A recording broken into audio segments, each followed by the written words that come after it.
Alors, venons-en à l'explication du texte biblique.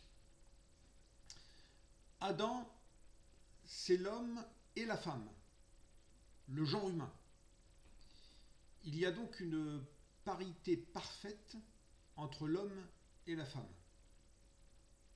Ève, c'est la psyché, la capacité cognitive, figurée d'abord hors de l'homme par Lilith.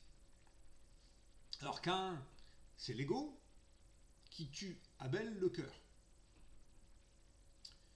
Ensuite, Ismaël, l'ego, c'est le premier-né d'Abraham, un nouvel Adam, cohabite avec Isaac, le cœur.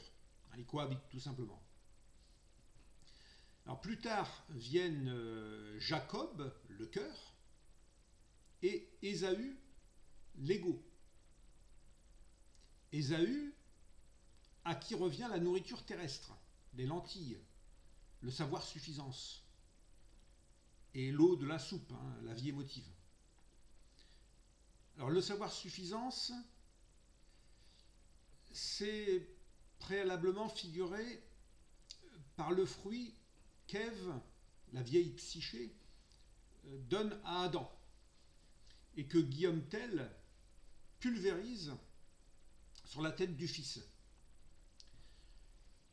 Alors pour terminer, Élie, le cœur, c'est-à-dire c'est Abel qui n'est jamais mort en réalité, va intégrer le royaume des cieux intérieurs d'Élysée, qui va prêcher à l'instar de Jésus.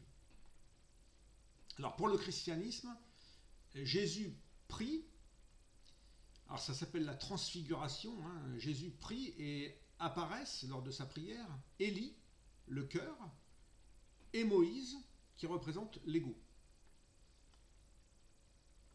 Alors Jésus nous enseigne par la parole et par la démonstration que nous devons fusionner Moïse et Élie, fondre l'ego dans l'intelligence du cœur.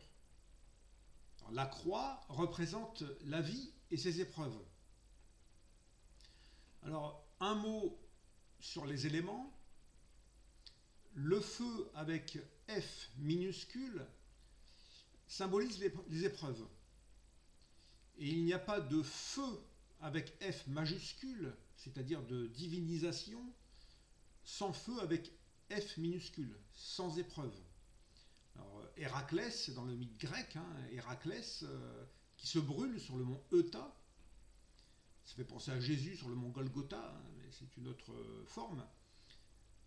Donc Héraclès qui se brûle est un autre exemple. Alors l'air, l'élément air, c'est les pensées. Satan est le dieu des pensées, un brasseur d'air. Et c'est aussi Chou, chez les Égyptiens, qui sépare le ciel, c'est-à-dire le cœur, de la terre, c'est-à-dire le mental, ou encore Chronos chez les Grecs. Alors on voit que tout cela, au fond, c'est de la psychologie.